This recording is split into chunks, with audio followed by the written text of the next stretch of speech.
I don't think it's bitrate. Is it just my shitty ass PC?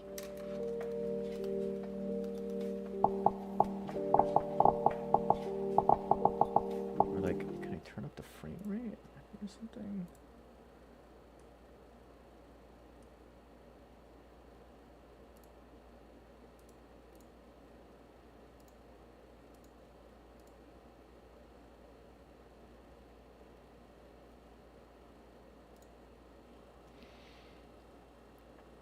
Ew. Yep, I don't know what to say. I don't know what to say.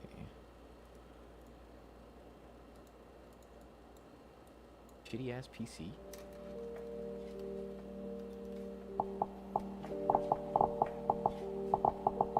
Or like, can I turn up the frame rate or something?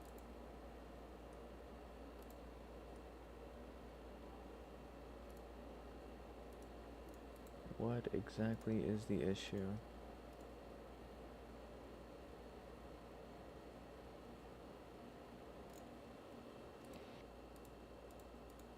Turn up the frame rate or something?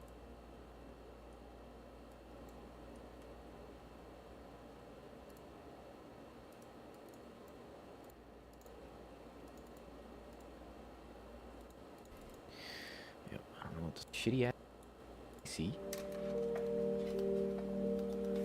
I mean, sound works just fine. It's just like low quality. I mean, whatever. Fuck it. Whatever. I don't even really want to use game capture though. Can I delete this?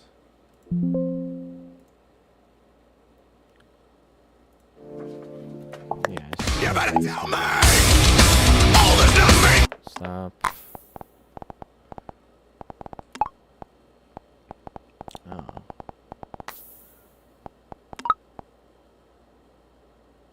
It doesn't seem to, but okay.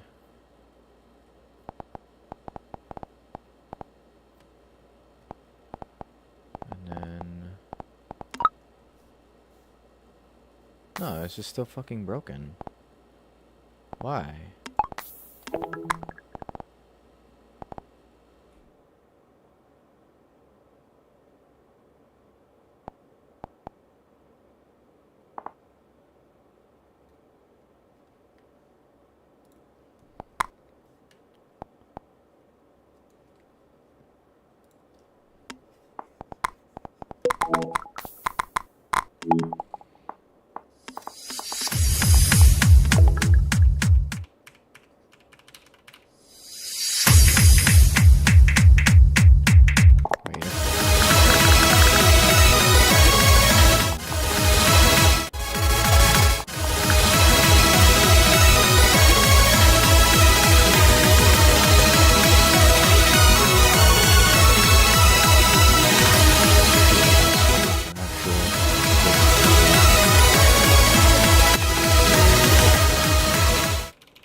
pause.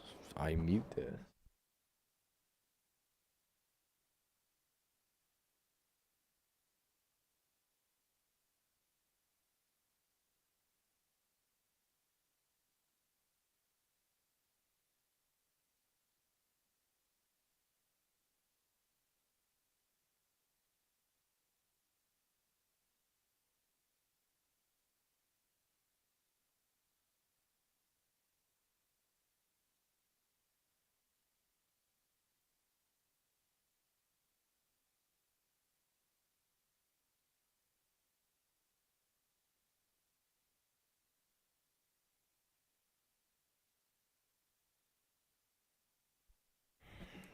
Man, what is that shit called, man?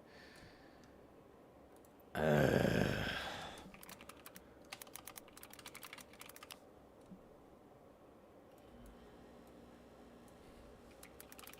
the fuck is up with my Wi-Fi? No.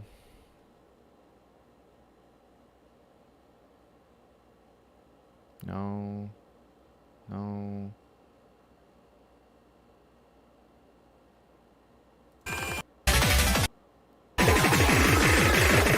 No. No.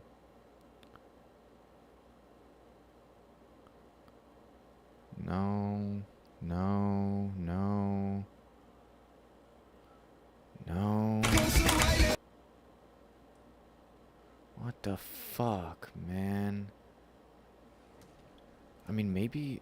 Hold on.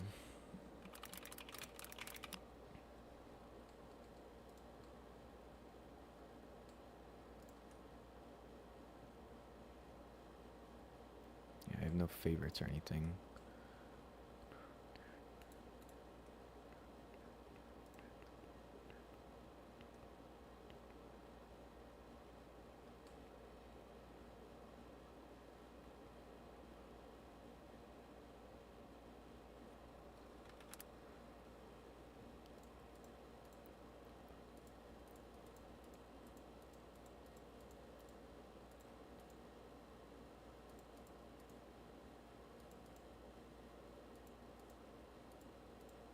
Yeah, it's just none of this shit, man. It's none of this.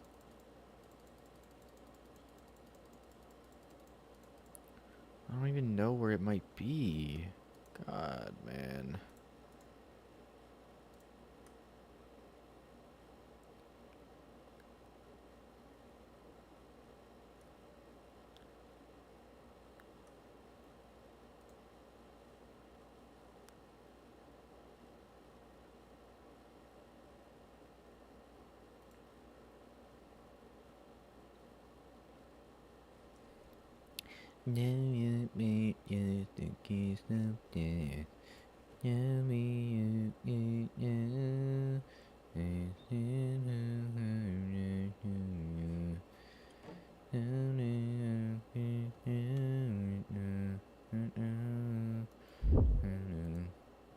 It's not this though. Fuck off.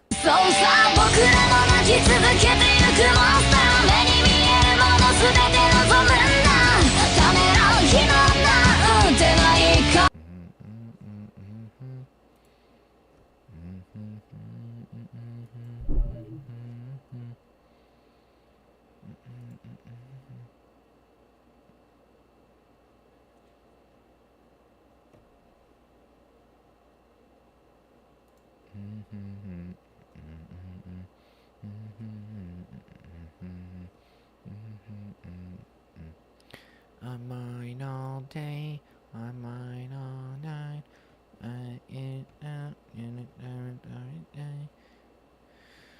Please. I mean, this is a fun one. I'm not seeing it though. That's a fun one. I remember that. I don't think I remember this.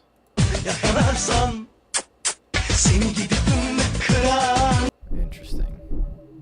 Sides, mister. Bing, bing, bing, bing, bing, bing, bing, bing, bing. Boom, doom, doom, doom, doom, doom, doom, doom, doom. Bing, ding, ding, bing, bing, bing, bing, bing,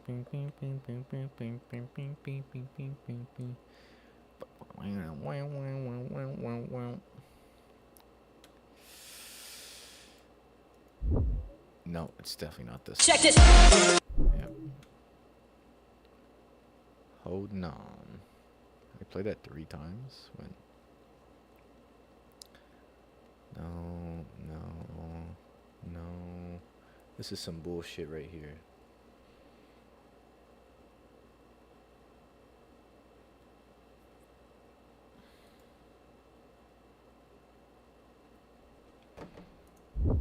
How to remember a song title based on the sound of it. Use the hum to search feature in the Google app or Google Assistant. Open the Google app, tap the mic icon, search a song button, and hum the melody for 15 seconds. Hello, music. Songs frequently mentioned on the web include Hello, Hello, Hello, and others.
Fine Night Freddy.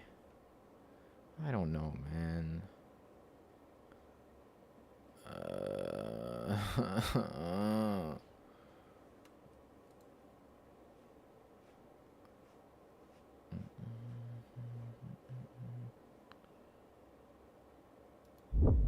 Feral?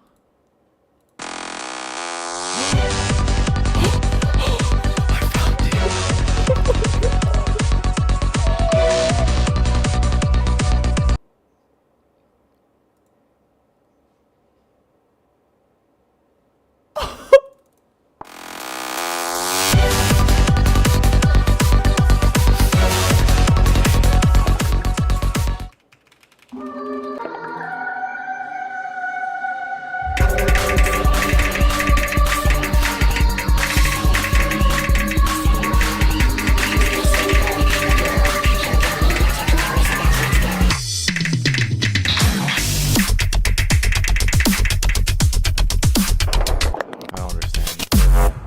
AR9. No fucking wonder I can't read it. Am I autistic?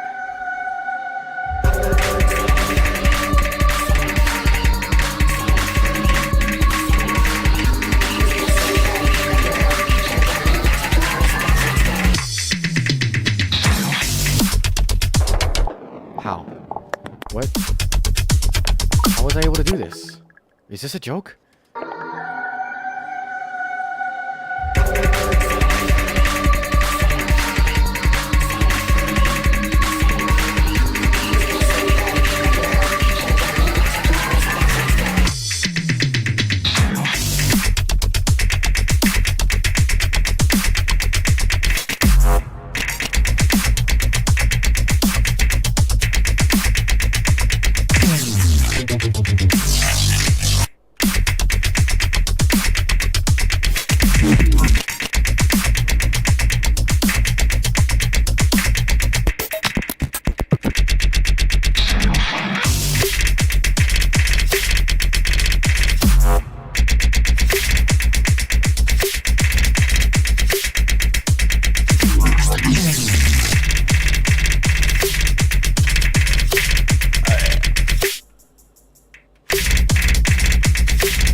such a good song.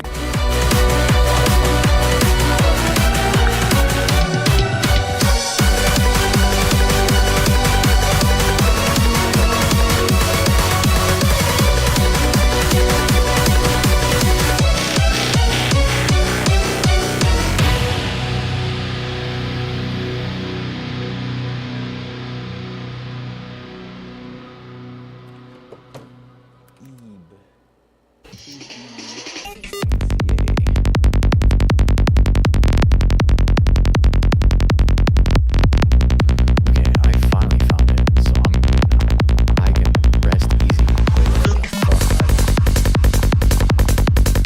What was it that I wanted to download though? This one.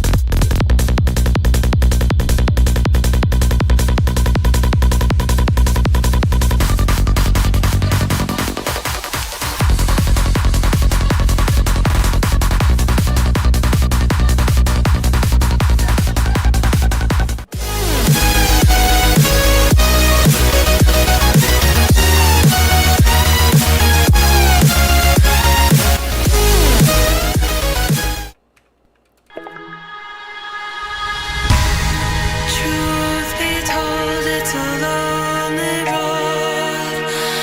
Chasing your dreams and all that we are and could ever be is within our reach.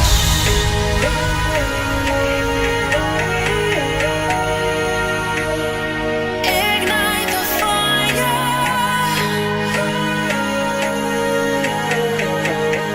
Pure hearts can never expire.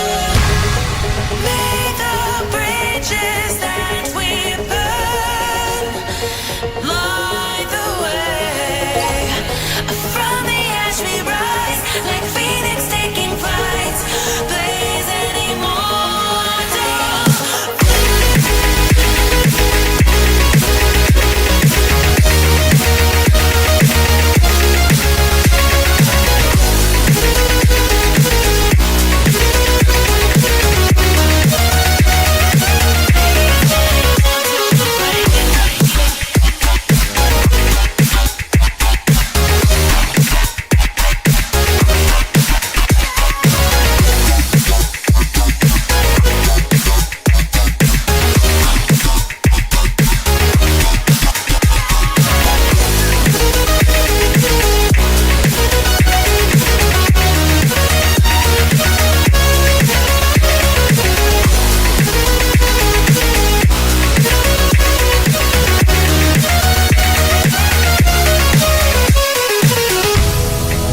Shining the sun, piercing the sky.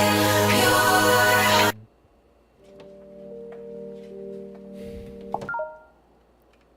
hearts can never die. Rise from the fire, begin again.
Let me turn my mic up.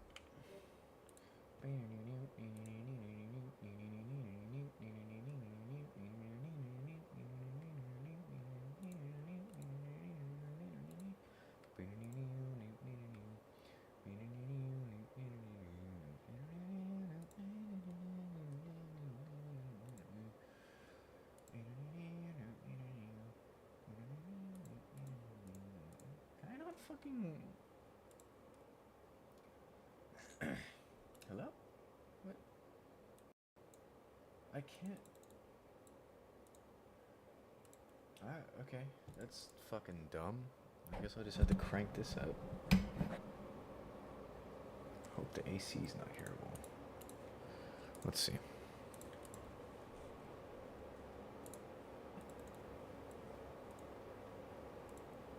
Okay. That's fucking dumb. I guess I'll just have to crank this up. Hope the AC's not hearable. Oh, you can barely even fucking hear me when I'm talking from here. Alright, let me put it back here.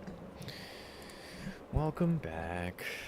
I didn't want this in my face, though. Okay, that's fucking dumb. I guess I'll just have to crank this up. Like, maybe if I put it there. Hope the AC's not hearable. Oh, you can barely even fucking hear me when I'm talking from here. Alright, let me put it back here. Alright, I think that should be okay.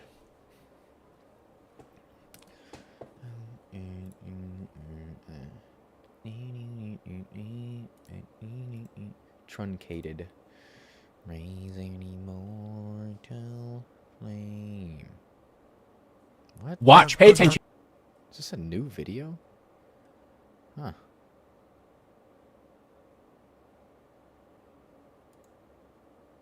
That's weird. Alright, shots. Everybody.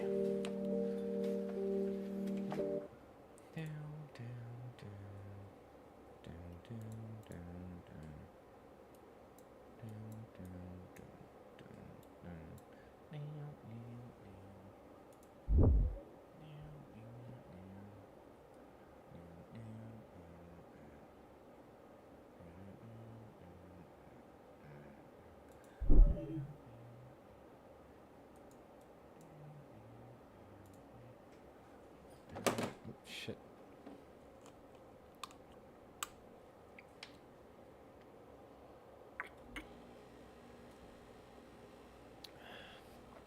Watch YouTube while streaming on YouTube? Yes. Watch, pay attention to how fucked up this is. I'm about to get really fucked up. This is the clip. Yeah, this is the clip. This is where I say something that truly offends Michael Briggs to his core, that he accepted $5,000 to go on the H3 podcast and talk shit about me for 2 hours. How about you shut the fuck up, you loser? What the fuck are you pausing this for? I was spitting. I was literally spitting. It wasn't the type of things that you have on your harassment. We had to have a meeting. How ridiculous and is saying that? things that, I don't know, make a lot of sense. But Men that is aren't supposed exactly to have it. emotions. He's toxic. He's got some toxic Especially masculinity traits. not A little. sad I was so emotions. nice. I was like, a little bit. It But should we all only have be it. anger. All of us men, we have these traits. Emotion should only Can you do be better? anger Yes, you can do with better. men. Everyone is saying this new iDubbbz video sucks. It does. Let's review it. By the way, the background is a work in progress, so you can just tune that out. Okay. Today, I'm going to be doing the thing that everyone tells you not to do, and that is feed the trolls. Ah, yes, the tactic of being self-aware so no one can point out that I'm behaving like an idiot. Masterful work, Ian. Guys, I know making a response video on people who clown on me is not the right move. Anyways, here's a video of me responding to the haters. One of the more important things that I want to talk about is my relationship with Anissa. I love Anissa. I love everything about her. I've only grown to love her more with time. Guys, I love my wife. Anissa Joma, my wife. Love her. Love that woman. My wife Anissa, I actually love her. She's my wife. I don't regret anything. Did I mention I actually love my wife? My wife is good. Wife good. Relationship good. Me good. How many fucking times do you have to tell the internet that you love your wife?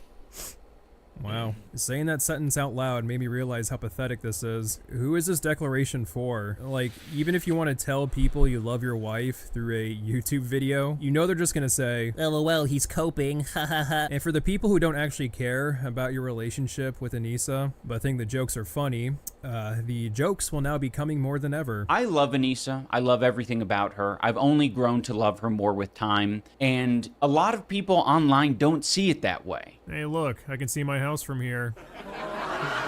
Okay, so you claim commentary YouTubers don't agree with the sentiment that you're in a happy relationship.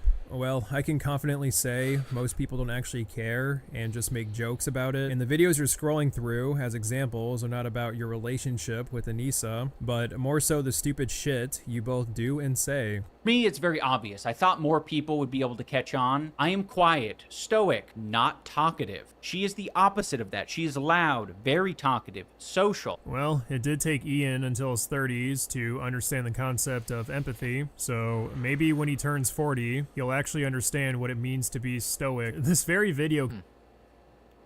What did my boy Tom do?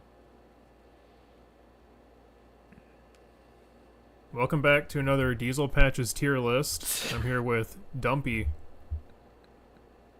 So, We are reviewing Turkey Tom's haircuts. I went through many videos, saw many embarrassing pictures, and thought that we should see which haircut is the best one. Alright, here at the top we have...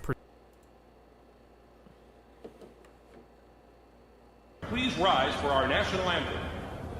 is this about the guy falling off?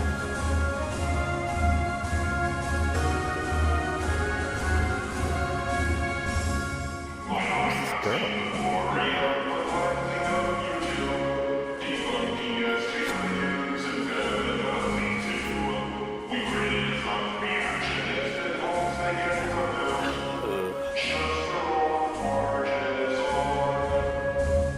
So, there's this commentary YouTuber named Jar, which stands for... Just a robot. And the reason why we're talking about him today is because Jar has turned himself into what the kids would say these days, a lol cow, maybe even a lamau cow. This all started with a video Jar uploaded over 10 months ago, defending another YouTuber named Cinebear, who was accused of grooming a minor. It was confirmed that Cinebear sent lewd artwork and NSFW material to someone who's underage in private DMs. Despite this, Jar felt the need to defend Cinebear from the constant backlash and vitriol she received.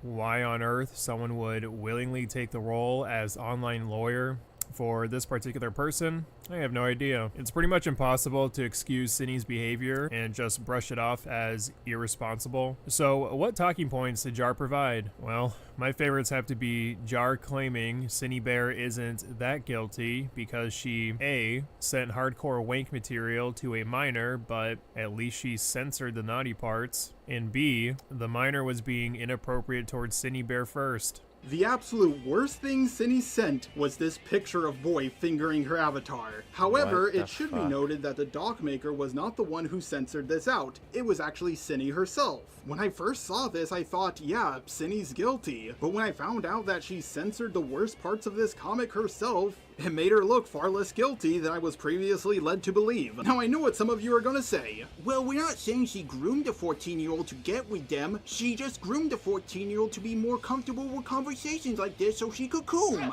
Don't get me wrong, I thought that at first, but it turns out that the minor was the one being inappropriate first, and she kept on pestering Cindy to talk about stuff like this. Anyways, despite providing these stellar arguments, Jar's defense video for Cinebear was not well received, leading to him deleting it. Jar then decided to make a response video addressing the criticism. But why? Like, just say no thanks. That's all it takes. That's all it takes. No thank you. Not even. Block him. Don't even respond. Don't even fucking respond. Just block him. And apologized for how he handled the situation overall, along with addressing allegations towards himself, including the possibility of Jar having a fart fetish. Oh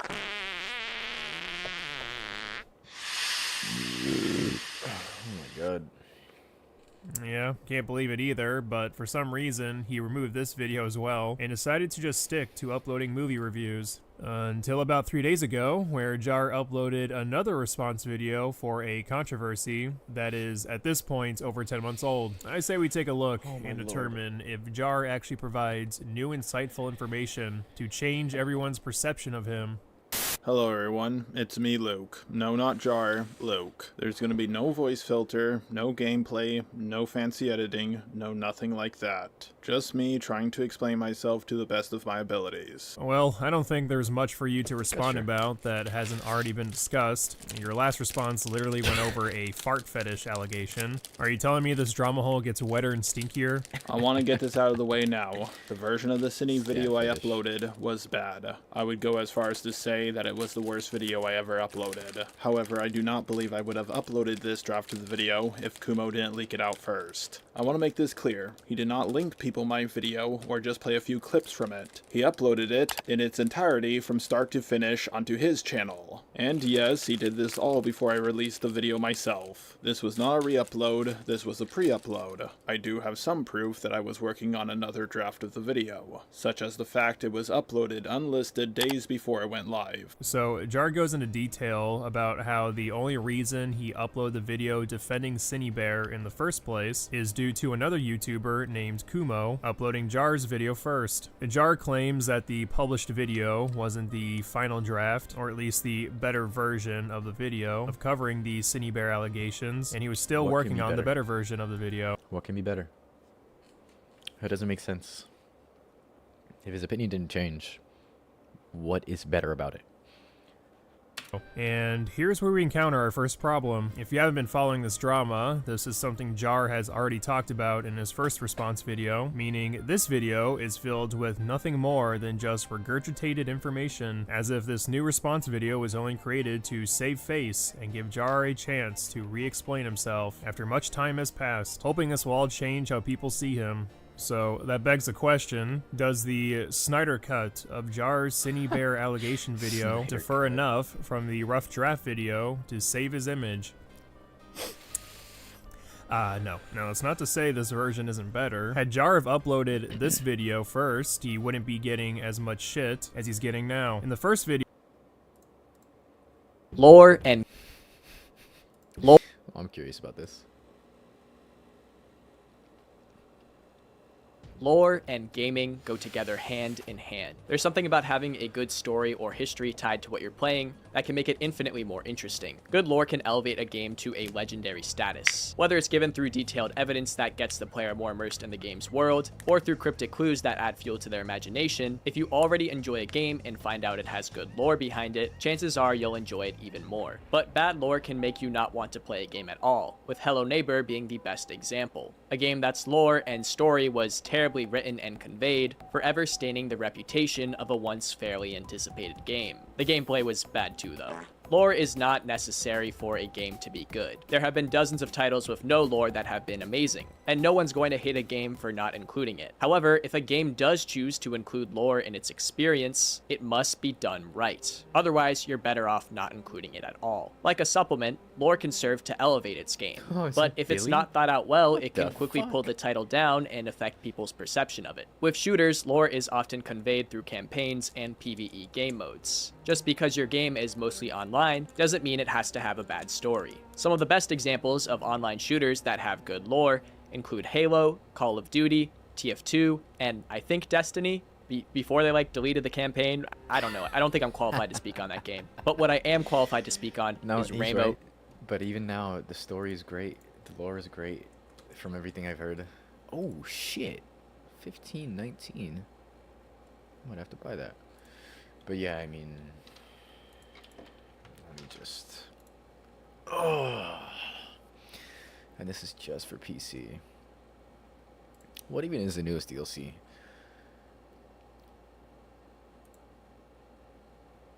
Year of Prophecy? Wait. The Edge of Fate and Renegades? What is that? Edge of Fate is The Witness, I believe. What the fuck is Renegades? Why is this so badly reviewed? 17.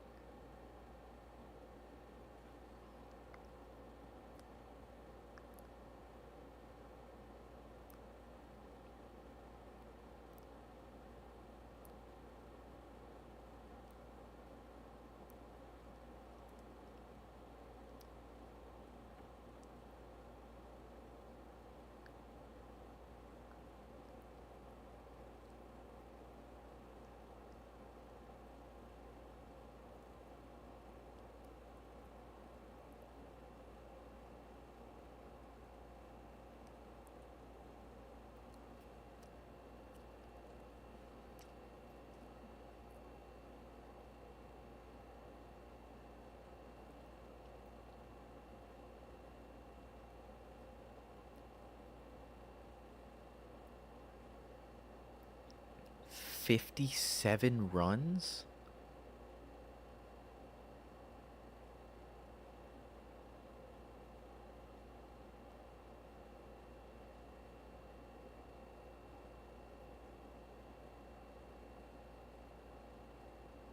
$47 out of 62?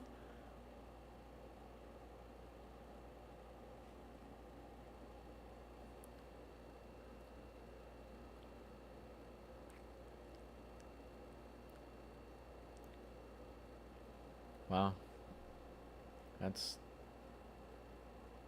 Wow. That's really sad.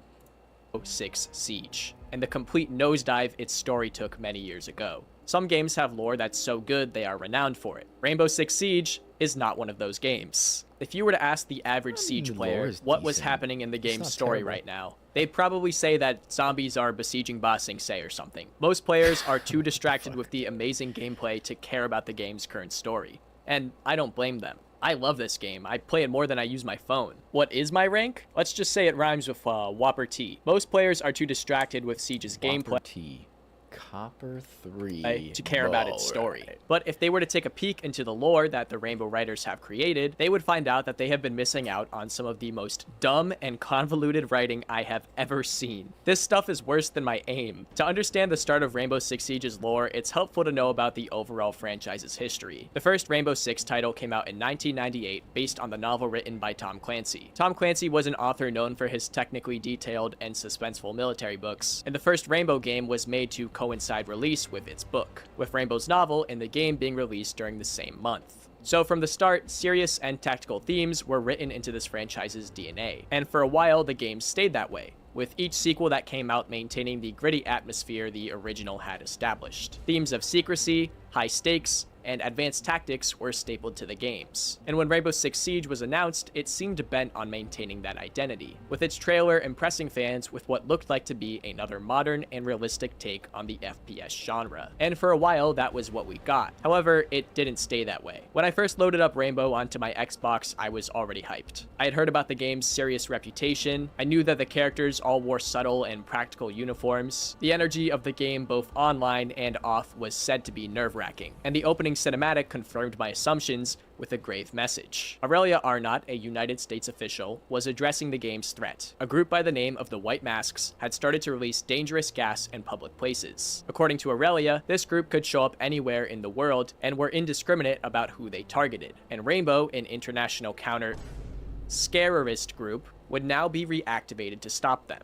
This was the story that Rainbow debuted with on launch. The White Masks were Siege's first antagonist. They were a very realistic and terrifying threat, and the mysterious lore surrounding them fit the franchise's brand perfectly. A faceless group that was using modern tactics to cause as much fear and destruction as possible, with Aurelia stating that the group was both physically and psychologically dangerous. They didn't have any flair or standout characteristics, besides being serious about...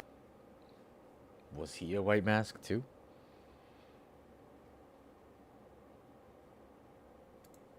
effectively carrying out their missions. And this was an amazing choice because it worked perfectly with the gameplay. You see, when Siege first launched, it debuted with several PvE missions called situations. While these were removed presumably to cut server costs, they were once a big deal for a lot of players, mostly due to how much of a thrill it was to play against the lore-accurate White Masks. On the player side, Siege's gameplay was already much more measured than other shooters. You had to plan where you would deploy and were encouraged to move at a calculated pace. Combine this with any sort of enemy and you would have a game feel that is already intense. But the amazing part was that the mysterious and intimidating lore surrounding Rainbow's enemies was reflected in their behavior. The White Masks acted just as ruthless as they had been hyped up to be, using all sorts of heartless tactics to stop you. They would throw stun grenades, gather up in groups to more effectively hunt you down, charge you with human creepers, or just stay stationary waiting for you to turn around the corner. You could hear them communicating and breathing heavily the moment before they snuck up on you, and of course their most evil tactic would be to use human bait as well as their other signature threats. This was a great experience because the lore and gameplay were intertwined perfectly, just as they always should be. It was extremely scary to face the White Masks, and oftentimes the only way to outsmart them was through communicating with your teammates and using clever tactics. On the multiplayer side, you could assume that every game you went into was practice against them. That was the basic lore, keeping everything tied together and immersive. And you could argue that being immersed in such a high-stakes scenario caused players to be more enthusiastic about engaging with the game the way it was intended. What I mean by that is more strategic and communicative gameplay, and less running into the sight like they're the main character. We see a lot of that today in Copper, where I may or may not live. Because the game respected itself, the community was at least encouraged to respect it too. But as the story started to conclude, the White Masks eventually got tired of being dunked on by Rainbow Holy and shit, I've been throwing this whole time. Oh my god. planned one final attack. No. Titled My apologies. Article 5, it was the last scenario of the PvE category, and the developers had made quite an impressive finale. The entire map was contaminated with gas, and as a player, your HUD represented a hazmat suit. It was a truly unique scenario. This would be the last hurrah for Rainbow's initial PvE experience, both gameplay and lore-wise, as the game would quickly take a much different direction. But not knowing this, many players were excited to see what kind of scenarios like this would come next. Unfortunately, we'd never get something like this campaign again. It's difficult to explain what exactly happened to the lore's direction after this. At first, the game's writers seemed to be taking a well-earned break, with the lore put on pause as developers focused on adding more operators. Several major updates were added to the game, building on its map and gameplay pool, specifically 8 of which were added before the game's lore was expanded outside of just introducing new characters. The 9th major update, Operation Chimera, would be the first to change things up, bringing with it the fan-favorite Outbreak event that brought new PvE gameplay. This provided additional lore to the game, albeit against a much less realistic threat. First of all, none of Outbreak is considered canon to the main game. It actually takes place in an alternate timeline, and none of it builds on the real world's lore. Second, going from a serious, the Batman Riddler type threat, to mutated alien zombies is quite the jump. Nothing like this had ever been done in the Rainbow franchise's games or novels, and it was quite the experimental decision. But despite it being less traditional, I can say that this was a solid addition to Siege, both gameplay and lore-wise. The story was handled quite well, as it brought back Aurelia into the story, with Ash having to call her up to once again authorize Rainbow, as they were not allowed to enter the scene without clearance, keeping things surprisingly in line with the game's inspiration. As Tom Clancy once described it, the core idea of his books were operators who were highly skilled, disciplined, honest, thoroughly professional, and only lost their cool when incompetent politicians or bureaucrats got in their way. And Ash having to get permission from the government to approach a new threat very much maintains Clancy and the Rainbow franchise's original vision. From a gameplay perspective, it was also popular enough to get a spin-off game developed, releasing much later in the future. However, no matter how you feel about the Outbreak event, it was only a limited time event, and wasn't meant to stay around for long anyways. However, once it was over,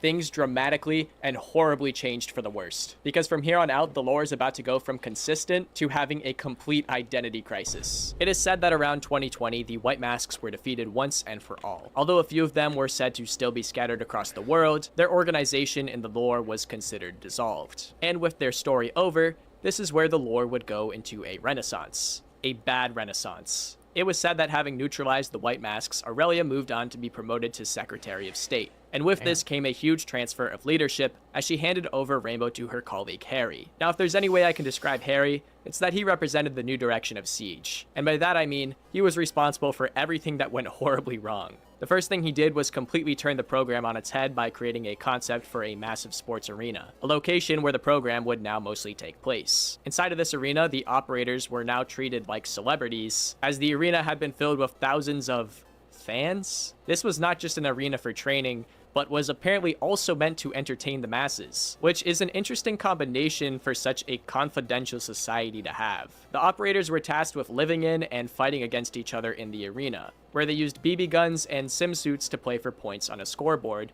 with a commentator included to hype up the fans. Operators, this is match point. Only one defender remaining. 3 attackers remaining. This is Rocket League. They were also interviewed and had talking heads like The Office, and the shift in tone had taken a complete 180. Let's take a little pause in this.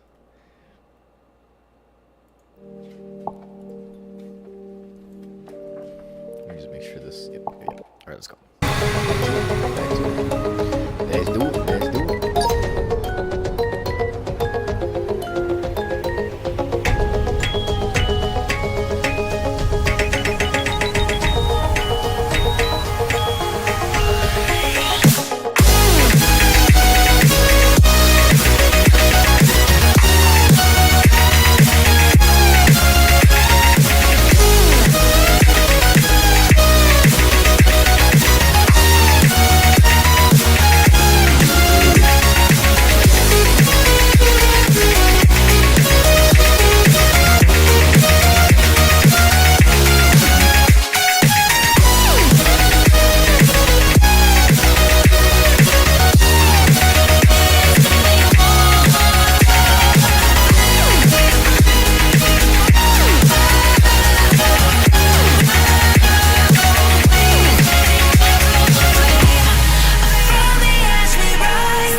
Kill someone in real life.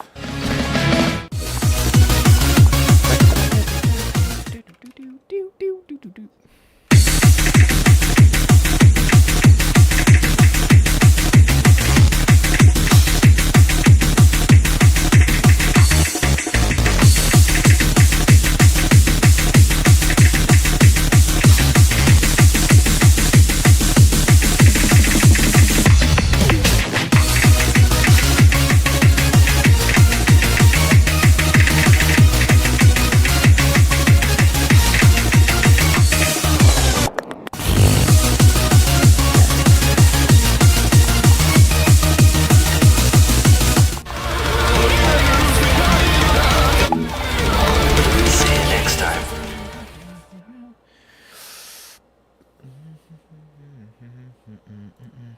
Gustave Kateb, GIGN, National Gendarmerie Intervention. I should probably get more drunk and start driving. Mike Baker. That's a great Special idea. Air Service. Seamus Calden, Sanitation.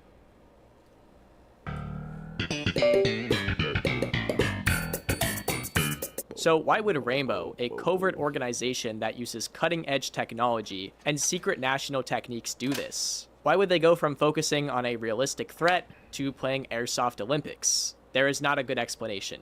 It was bad writing done to cash in on esports. Here is the reasoning for the dramatic shift according to the lore. Harry had moved Rainbow to this stadium, one, so that Rainbow could train for a wider range of real-world scenarios, you know, by making them train in a paintball stadium, and two, unite them as a team by also having them live together in it, and basically always work together in teams. This story direction doesn't work, and his plan fails horribly on both of these goals, and he dies. But that's not really Harry's fault as much as it is the writers. Think of Harry as like a scapegoat for the direction that Ubisoft wanted to move Rainbow towards. He's basically like a self-insert for the writers trying to put themselves inside the story so they can directly change what Siege is about. So what are the real developers' reasons for doing this? Damn. According to narrative director Alex Lima, the decision to phase out Siege's counter-scarist narrative was so that they could pursue a more comprehensive and scalable story. Apparently, making the game's lore revolve around Call of Duty Olympics achieves this. When it comes to making the that's story pretty more fucking cool, comprehensive,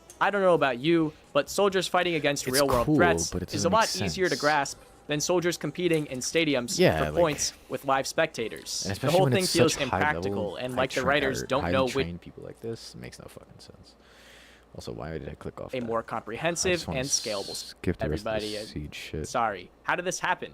How did we lose the Steve Jobs of gaming? Well, I'm happy to say it's a hilariously convoluted series of events. I'm talking What is Marvel's going Civil on War here? levels of buildup, because the guy who did this is exactly like Baron Zemo. After starting their new program, Harry decided to hire Nighthaven, a similar organization to Oh, I Rainbow, see. except for the fact that it uses more ruthless and risky tactics. Nighthaven and Rainbow actually have a lot of inherent conflicting worldviews. They do not like each other, and they do not do things the same. It's basically a ripoff of Talon from Overwatch. During their first tournament, because Rainbow does annual tournaments now, Ash, the leader of Rainbow, and Callie, the leader of Nighthaven, get put on the same team by Harry, because he knows that they don't like each other, so this should help. What a great idea, Harry. I hope this doesn't cause a butterfly effect that ironically leads to your own end. During a particularly critical round, Callie decides to use Ash and Dokkaebi as bait to secure the W. She also skids a shot through Ash's face, which is kind of concerning because why isn't Ash wearing a helmet if the supposed BB bullets can do this? What if someone accidentally hits a headshot on her? That seems like an incredible health Yeah, and safety that's- risk. After what that the kerfuffle, hell? Ash is upset because of what Callie did, and she's brooding about it in the bathroom when she hears Callie lecturing the other operators about how in this line of work, you can't be worried about safety. And sometimes, you gotta bend the rules to secure the win. And Ash gets so mad that she storms into the other room and starts telling Callie off. She tells her that she doesn't know how they do it in Nighthaven, but here at Rainbow, you can't use people as bait. Callie tells her that it's just a game, which it is, and Ash punches her. The room then proceeded to break out into chaos, as the operators split up into two sides of the room, literally picking sides. And by the next cinematic, Nighthaven decides to leave Rainbow, an incredibly short run. It's almost like they were only here so the Rainbow writers could use them to cook up conflict. So as you can see, the game's writers are really going heavy on the internal beef angle. They're basically just stirring up drama out of nowhere. Even Ella and Zofia, who for a long time coexisted as sisters, started to get more hostile towards each other, with the arena being fuel for their rivalry. They basically get retconned into always having hated each other, and Ella leaves Zofia behind behind to join Nighthaven along with a bunch of other operators. Then Callie lectures Ella about how she made the right choice. Great job, Harry. This arena has really done its job of bringing everybody together. You have really done some good team building. A true peacemaker. This sort of Civil War narrative has actually been done in quite a few other games before. Overwatch has always had a lot of this in its lore with the heroes not getting along. Apex Legends had some beef, and I think Valorant too, maybe. You can tell that they also moved the operators into the stadium so that they could have a good environment for these arguments. Because if they were still mostly focused on actually stopping criminals, there wouldn't be any time for these petty differences. But now, because they're inside a safe environment, everyone can have fights without compromising any missions, which makes the Olympics direction even more ridiculous. But things get much worse. The introduction for Azami, a new operator, follows these events. And in her animated short, we get the lore that her boss, and I guess dear friend, was murked in front of her eyes. And she visits her friend Habana, who is still on Rainbow's side by this point, to show her that the bullets used were labeled Nighthaven property. So rather than jump to conclusions, the Rainbow folks track down the mercenaries who killed Azami's boss to see if they can figure out who ordered them. But it turns out the mercenaries were bait, and a helicopter starts shooting at all the Rainbow operators. And they're all like, oh man, I'm pretty sure this is the work of Nighthaven. We haven't gotten any more evidence since that bullet, but if this is Nighthaven, we're mad, so it might as well be Nighthaven. And so they decide to fully jump to conclusions by deciding to infiltrate Nighthaven's HQ. But when Nock does a sloppy job escaping, Nighthaven finds out she was poking around their base and tracks her down. Nock was tracked down. The invisible stealth operator, the one whose only ability in Siege is being invisible on cameras, was caught on camera and then tracked down by bees. And so Grim from Nighthaven pays a visit to her and threatens her, and that's actually all the retaliation that happens. Like, you thought this would launch a big conflict, but no, he just tells her, like, don't do it again or I'll come for you. And that's it. Rainbow just decides that it probably wasn't Nighthaven after all. Then Rainbow decides to go to Nighthaven again, but this time just to tell them to stay out of their business and give Solus a cool moment to shine. And then they realize both of their gear has been stolen this entire time because someone else has apparently been messing with both teams. So all of their conflict was pointless. This is horrible. But literally none of it matters because it turns out it was all a guy named Deimos. He had orchestrated everything all along. This guy then visits Harry, tries and fails to take out Rainbow operatives in front of him, and then tells Harry that old Rainbow was better and shoots him. Deimos is basically the Siege's community personified. You know, Rainbow used to be feared in my time. A covert unit of Apex killers. And you turned it into the ice capades. Everybody then tracks Deimos down and captures him. So that is the lore with a lot of filler cut out, because as you can see, there's already just so much nonsense in it. They were clearly just making pointless storylines to draw out the lore, so they wouldn't have to worry about actually doing anything that had a big impact on the game. But the worst part is how the lore is not compatible with the game itself. First of all, if Nighthaven and Rainbow never really got along, how come they trained together in-game? You could explain this by saying that the game takes place at a time when the two forces were briefly in harmony before or after their conflict. But that doesn't explain Deimos being a playable character. We haven't got a lot of information about Deimos' plan. All that we know is that he thinks Rainbow is too soft and wants to kill all the operators. But now he plays alongside them in their games, whether it's in the Wipeout Stadium or anywhere else. He trains with his worst enemies. In his introduction video, the devs were like, yes, Deimos hates Rainbow, but he's not really a part of the team, guys. He's just agreeing to practice with them forever. Mocks Rainbow for being basically Airsoft. Becomes part of the Airsoft team. Oh, the irony. As you can see, the developers' decision to change Siege's narrative led to more problems than it solved. The lore was poorly strategized as it led to the developers having trouble explaining why it doesn't line up with gameplay, and the pacing itself was also super disjointed, and it feels like it took years for anything to happen. The stadium basically acted as an environment for these silly stories to play out, and then couldn't be scaled anymore and was scrapped. Had Rainbow continued in its original direction, not only would it have been more coherent, but the stakes would be higher and fans would be more engaged. There are plenty of directions you could go with real-world antagonists that would have actually lifted gameplay up too. A new group of scarers that target tech could make levels where you can't use anything electric. And more levels like Article 5 would challenge players in new and interesting ways. The writers could also have those same dramatic emotions they wanted to stir up with Nighthaven, but in a much more engaging way to audiences. Just make it so Ash is brooding because the new opposition is causing her to doubt Rainbow's capabilities. Something like that would not only be more interesting, but it would also tie in with the game, raising the stakes around the organization instead of making it a recreational Nerf club. Lore and story are a critical part of a community's engagement with a game, and fans have been begging to return to Siege's more serious narrative ever since it was abandoned. The problem is, going back to a more serious threat would mean that Ubisoft would have to spend resources on making more single-player gameplay. We don't want to do that, dude. That would take money. We're more interested in appealing to esports and cutting costs by removing all traces of PvE gameplay while we're at it. Although ask any esports player what they think of Stadium, and they'll probably tell you it's their least favorite map. It's not even in the ranked map pool. I really don't have any high expectations for this game's story, because clearly the narrative department of Siege has no idea what they're doing. Of course, in a game like Rainbow, lore is not the final say in a game's success at all. This game is doing very well, and it clearly didn't need its half-baked world building to do so. But judging it strictly from a writing perspective, this game's lore and overall story is a failure. It's not well written or interesting, and worst of all, it doesn't stay true to the game itself. I have no idea where the story is going to go from here. I'm predicting Deimos will escape from Rainbow and just wreak havoc for 3 years while still being a playable character in game. They're gonna probably chase him around for 2 years before making him take over Nighthaven or something. If you like this video, make sure to plant the diffuser on the like button or team kill it. I don't care, just interact with it. Thanks for watching. I'm Lufa. Pretty fucking stupid lore, if I must say. If I must say. If I must. Overhyped.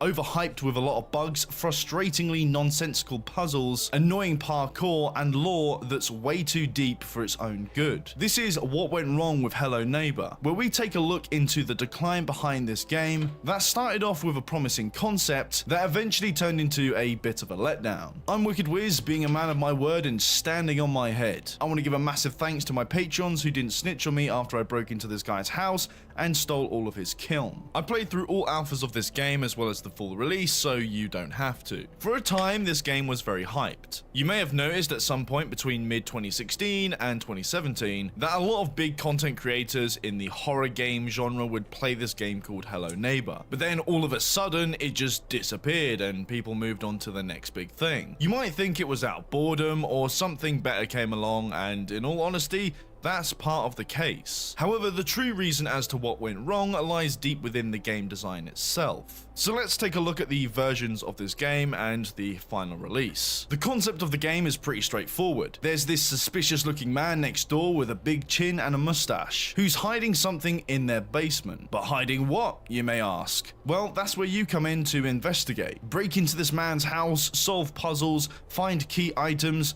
pun intended, and open up his basement door. It's one of those cat and mouse type games, where there's this one big bad guy who you need to avoid for most of the time, sometimes confront, and put yourself at risk to figure out what the hell is going on. The AI of the neighbor is or was arguably one of the main selling points to this game. What makes this guy special is a combination of 4 different states. Typically at the beginning of the game, he's in an idle state. If he doesn't know you're in his house, he'll just go about his business. Watch TV, get food, work out, go to sleep, and so on. This is where you're the safest, of course, but if you knock something over or make a ruckus, then that's when he switches into hunt mode. In this mode, the neighbor will go to wherever you made the noise and assess the situation. Once he's confirmed that someone's in the house, he'll be looking for them, and if he finds you, he switches into attack mode. This is when you run, and you run like hell, because this guy will chase after you relentlessly. You can throw objects at him to slow him down, but unless you're well skilled at the game, you'll probably get caught and thrown out of the house. After he catches you, the AI switches into offline mode. As you can see on screen, there are all these little numbers. These are key points. If you were to, let's say, hide in this closet too many times, then the neighbor will most likely check that closet the next time round, and you're done for. Better yet, he also leaves traps around the house in key points with a lot of activity. These can be bear traps, water buckets on a door, or he'll just straight up block an entrance and just set up cameras. This is your punishment for getting caught. Each time the AI gets smarter and your approach to entry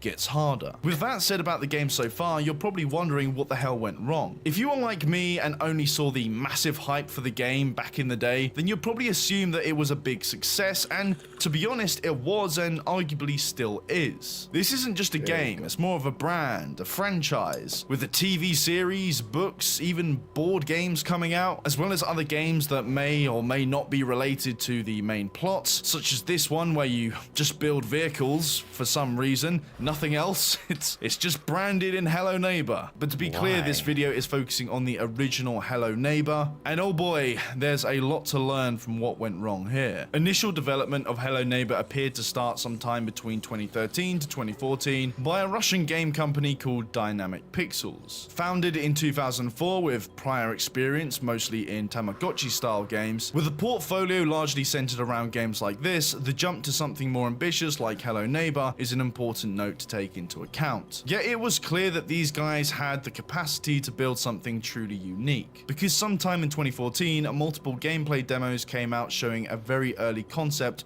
of what appeared to be a break-in and enter style game system. Looking at the footage on screen right now, you can see that although there are no textures, the concept is pretty damn solid. You can see the player setting off distractions, breaking into the house, and eventually being chased by a maniac AI who will stop at nothing to catch you. In this demo, there's this moment that honestly sold the concept to both myself and most likely a lot of people. The player goes into a room and blocks the door, completely unsure what to do next, until this happens.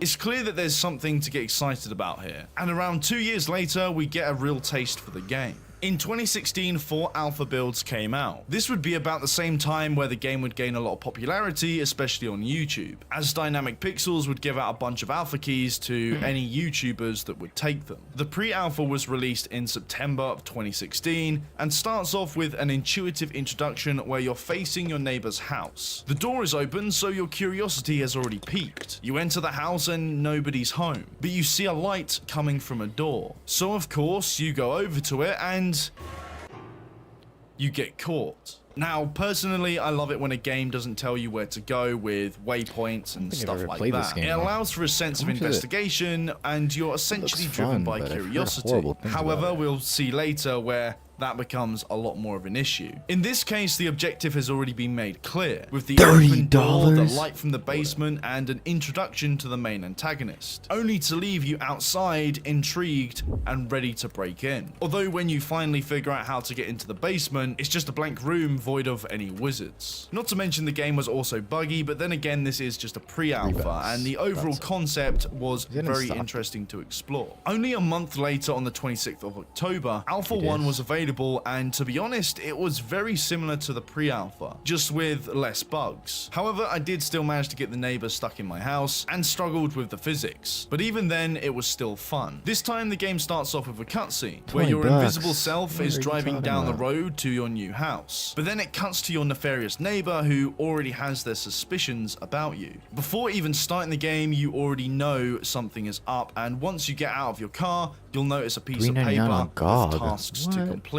Turn on the power, move stuff in, and sleep. This is essentially a tutorial to help you learn the main mechanics. And once you go to sleep, you immediately wake up looking straight towards your neighbor's house. So of course you go in. Now for some reason I didn't go through the door because I thought that that would be a bit too obvious. Instead I looked through the window and saw the neighbor just chilling on his couch, watching pure static. I break into the house and quickly hear the neighbor coming after me, and well, this is weird. Eventually though I get caught. And then there's this cutscene where we see the neighbor going into his basement, which which somehow looks and sounds like a busy road. I mean, a fucking tire just came out of there. What the hell is in this basement? Comparing this intro to the pre-alpha where you have to first enter the house and you see a light coming from the basement, this right here already feels like more of a downgrade in storytelling than anything else. Cutscenes are great and all, but this seems a bit too obvious and doesn't really rely on guiding the player towards the main goal by natural means. Once you figure out that you need a crowbar to get rid of these nails and a lockpick to unlock the door, you can finally see what's inside. But then the neighbor closes the door on you,